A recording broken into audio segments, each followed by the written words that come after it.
Eu não me lembro se foi de manhã ou à noite, não me lembro se era primavera ou outono, não me lembro em que ano foi, mas me lembro.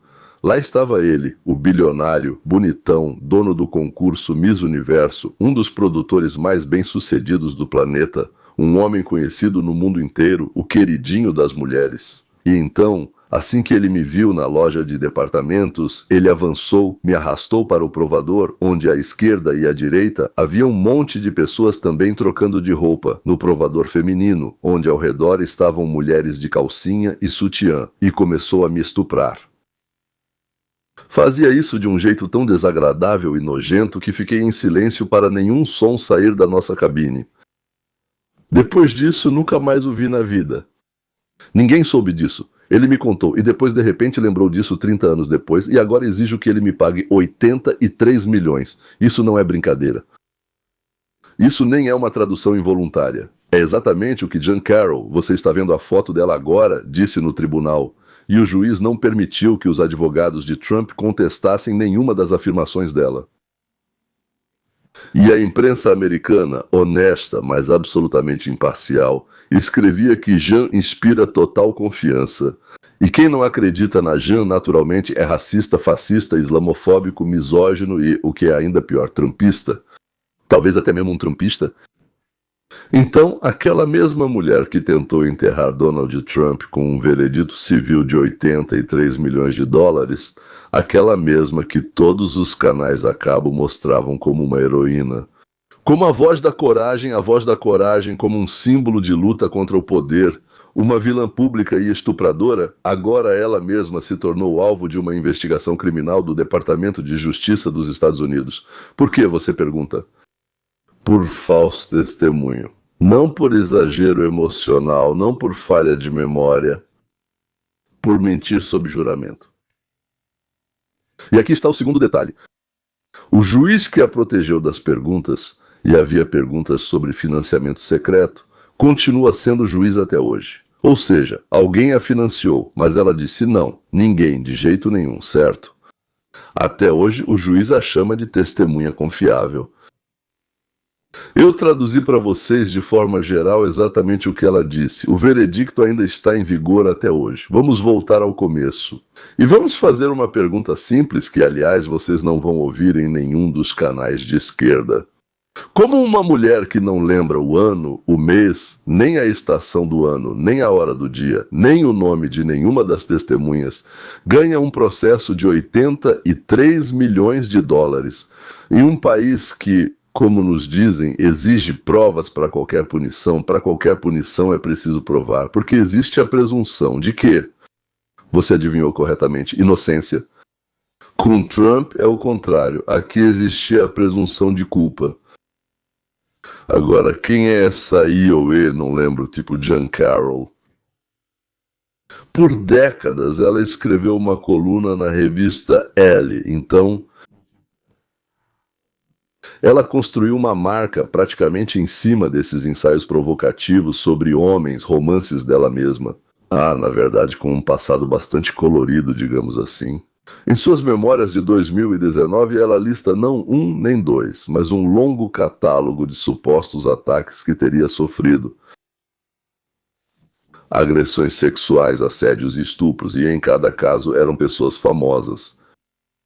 Bem, na verdade também houve alguns desconhecidos e empregadores. No banheiro, praticamente todos os empregadores. Tipo, como ela contou sobre o Trump. Sim. Só que ela usa sempre o mesmo recurso literário. Esse era o modelo de negócio dela. Era assim que ela ganhava dinheiro. Bem, tanto quanto ela teoricamente deveria ter ganhado com o Trump, nunca e em nenhum lugar. Mas ela ainda não recebeu esse dinheiro. Nesse mesmo livro de memórias há um novo capítulo. Ela afirma que uma vez, em meados dos anos 90, em que ano exatamente ela não consegue dizer, Donald Trump a estuprou no provador, na cabine da loja de departamentos Bergdorf Goodman. Isso fica na 5ª Avenida, em Manhattan, para quem não sabe. Vamos parar um segundo. Já estive lá mais de uma vez. Bergdorf Goodman é uma das lojas de departamento de luxo mais visitadas do mundo. Em plena luz do dia, ou talvez no início da noite, ela não tem certeza. Na primavera, outono ou até inverno, ela não se lembra. Em 1995, mas talvez em 96, ela depois vai tentar lembrar quando exatamente estava quente na rua ou frio. Ela não se lembra. Antes do almoço, depois do jantar, ela não sabe, mas ela lembra, segundo suas palavras, que Trump a agarrou, a puxou para dentro da cabine e cometeu, ó Deus, violência. Mas não lembra o ano nem a estação, se o sol brilhava e não guardou o vestido. Não fez boletim de ocorrência, não contou ao médico ou ao marido. O marido ainda estava lá. Não foi ao hospital, não escreveu uma linha sobre isso. Durante 3 anos de coluna profissional justamente sobre esses temas. Ela sempre escreveu sobre esses temas e sobre quem a violentou, nada mais. E nenhuma testemunha, nenhum vendedor que tenha ouvido barulho, nenhum cliente que tenha notado uma luta, nenhum segurança que tenha prestado atenção. 2 pessoas adultas entrando juntas em um provador apertado de uma loja de luxo no meio do dia de compras, ninguém percebeu. Nós 2 sabemos o que teria acontecido se Donald Trump, no auge da sua fama naquela época, claro, quando ele era presidente, era ainda mais conhecido, mas naquela época, em Nova York, até o cachorro passando na rua sabia quem ele era. Então, se ele entrasse na Bergdorf Goodman, em 30 segundos todo mundo na loja estaria com o celular levantado, todo vendedor saberia, todo cliente saberia, e a versão de que em 1996, quando Trump já era uma celebridade há anos, dos tabloides nova-iorquinos, aparecia nas capas, na televisão, nenhuma pessoa na loja percebeu nada, não ouviu nada, não se lembrou de nada. Isso não é uma falha de memória, é uma história que não resiste ao contato com as leis da física, para não falar das leis do direito probatório. Mas o detalhe mais devastador do ponto de vista da lei não é o absurdo da própria história. O detalhe mais devastador é aquele que o Ministério da Justiça está investigando agora. Chama-se dinheiro. Sempre acompanhe de onde e para onde foi o dinheiro. No depoimento de 1922 sob juramento, Jean Carroll jurou que não recebeu nenhum financiamento externo em seu caso. Os próprios advogados dela depois quase admitiram, mas na época ficaram calados, mudos como peixes, em seus próprios documentos oficiais, que na verdade... Sim, ela, claro, não recebia, mas na verdade recebia. De um bilionário, o maior doador democrata, Reid Hoffman, ele é um dos fundadores do LinkedIn. Ou seja, dinheiro para advogados e despesas. Um bilionário ativista que gastou centenas de milhões de dólares para destruir politicamente Donald Trump, financiou silenciosamente um processo civil destinado a destruir pessoalmente alguém que ele não gosta, Donald Trump.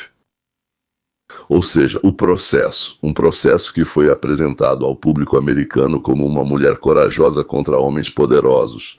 Na verdade, foi uma operação de um bilionário contra um oponente político, e a mulher no centro dessa operação declarou sob juramento que nunca. E o que o juiz fez com essa revelação?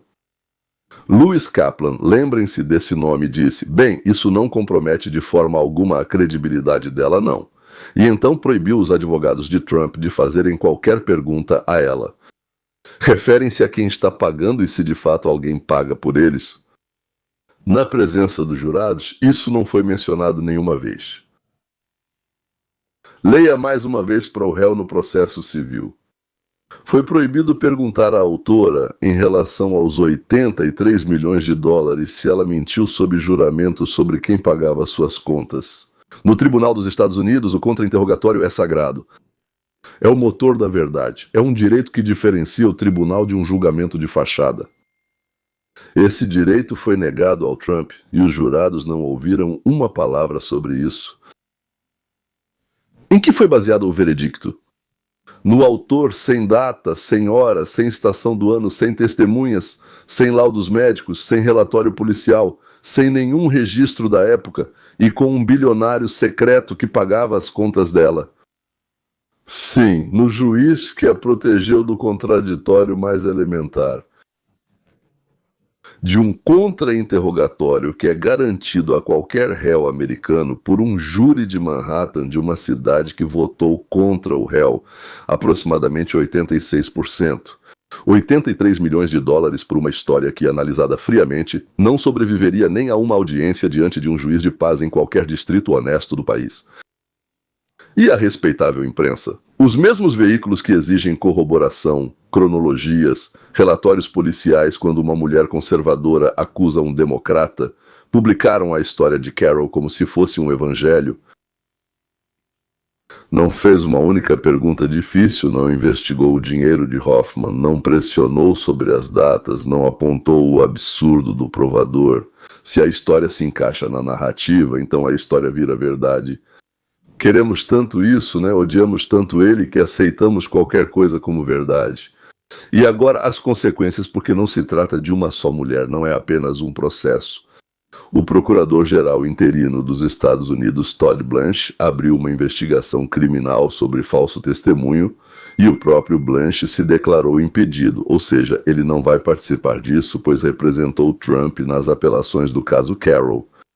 Ele sabe que o caso, por assim dizer, será examinado minuciosamente em busca de qualquer indício de interferência política.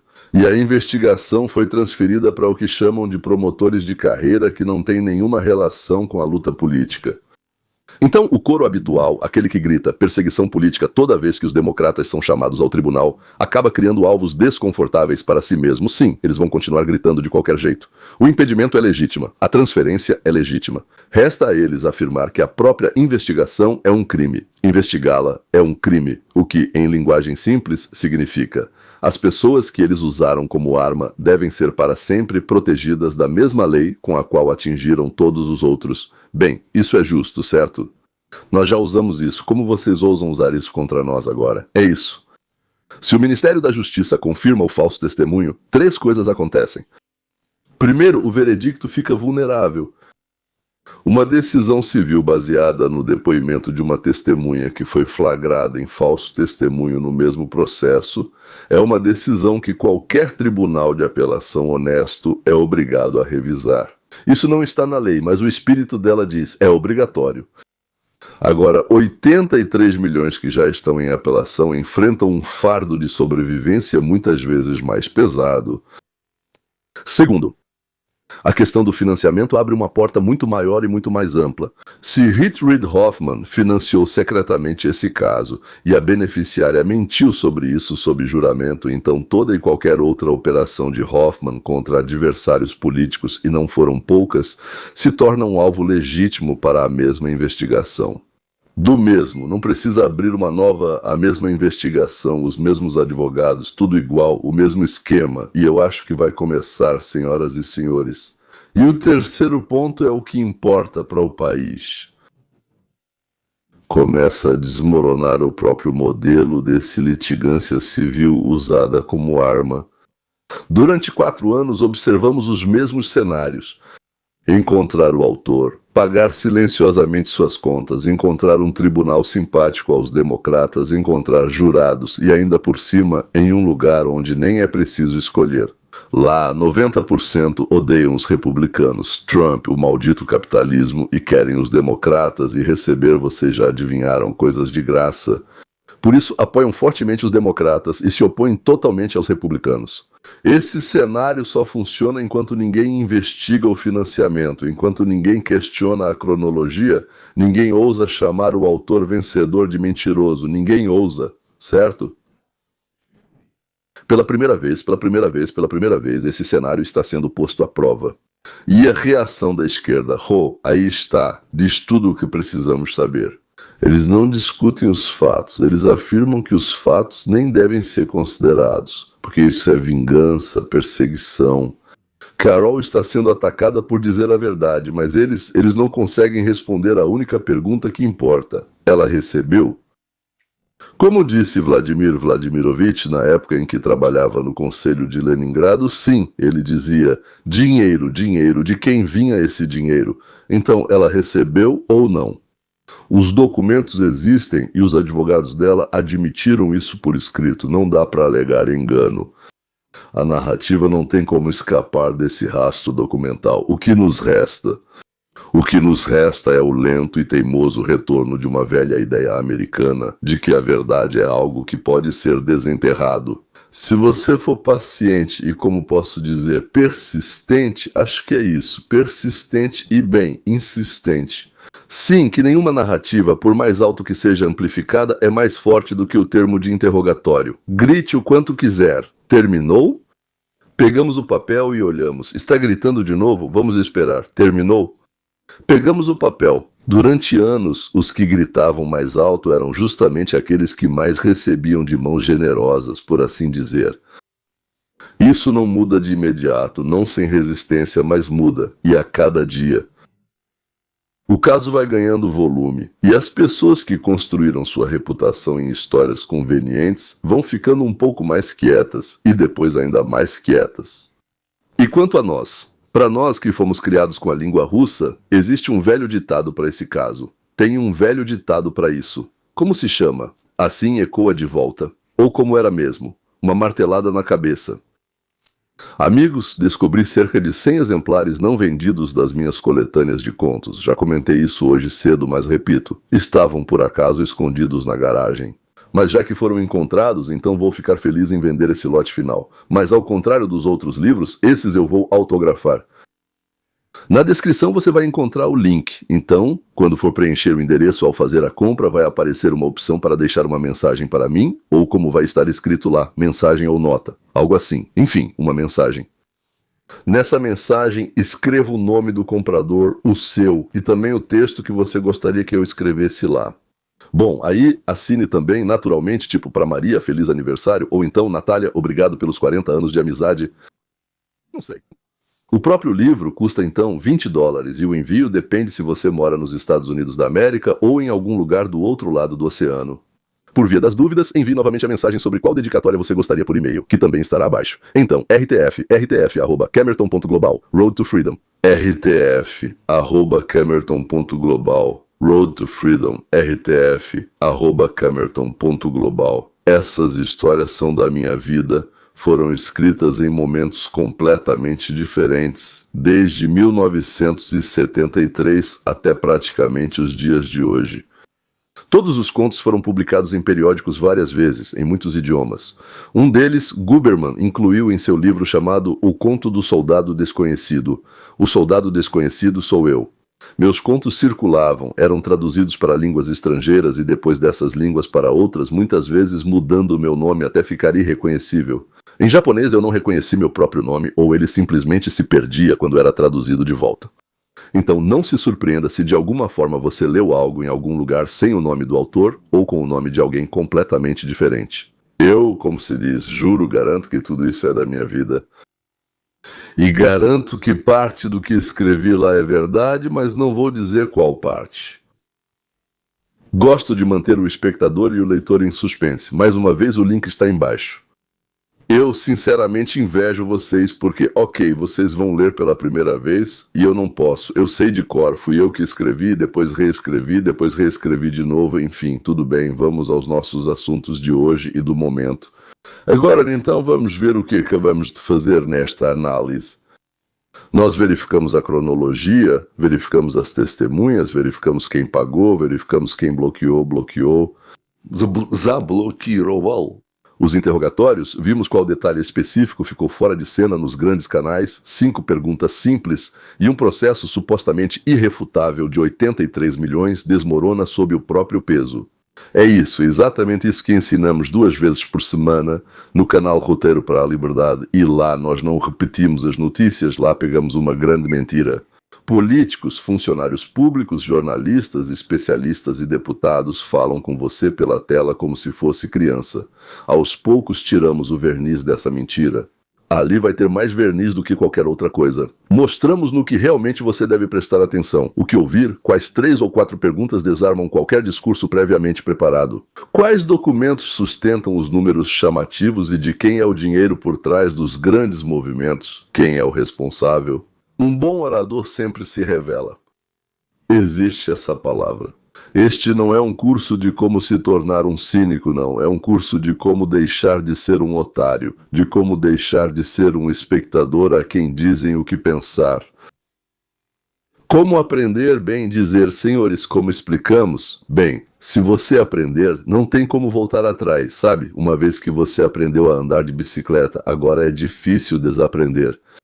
Você passa a ouvir notícias como um velho advogado lê contratos. E nenhuma história, mesmo a mais comovente, mesmo a mais sensacional, vai passar por você como verdade absoluta sem uma verificação. E além disso, você sempre vai sentir um cheiro suspeito, sempre. Isso eu garanto para você. Roteiro para a liberdade, um endereço para quem quer ver não a imagem, mas o seu esqueleto, a sua estrutura, chame como quiser. Até a próxima. Até a próxima lá, no Roteiro para a Liberdade. Adeus.